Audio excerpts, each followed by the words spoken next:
दिल्ली के साथ साथ जितने एनसीआर के राज्य हैं वहां जो प्रदूषण का स्तर बढ़ता है उसका प्रभाव भी दिल्ली पे पड़ता है। और देश के अंदर केंद्र की सरकार की भी हमें जरूरत पड़ती है इस प्रदूषण के स्तर को कम करने के लिए। सभी एजेंसियां, सभी सरकारें मिल करके जब काम करेंगी तभी प्रभावी तरीके से प्रदूषण से लड़ा जा सकता है। इसलिए इस साल के विंटर एक्शन प्लान की जो प्रमुख थीम है, मिलकर चलें और प्रदूषण से लड़ें, इसी थीम पर हमारी सरकार अपने विंटर एक्शन प्लान को लागू करने की तरफ बढ़ेगी। हमने जो सामूहिक प्रयास किए उसका ही परिणाम है कि दिल्ली के अंदर लगातार प्रदूषण का स्तर कम हो रहा है।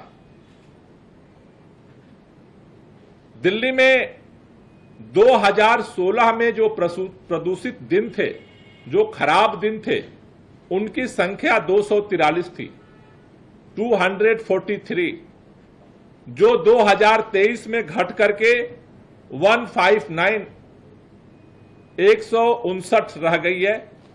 लगभग 34.6% प्रदूषण के स्तर में कमी पिछले साल तक जो 365 दिन का एनालिसिस रिपोर्ट आई है उसमें देखा जा रहा है।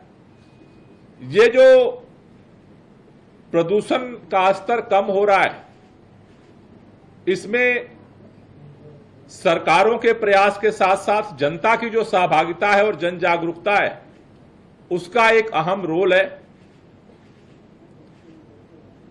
इसलिए ये जो प्रदूषण का स्तर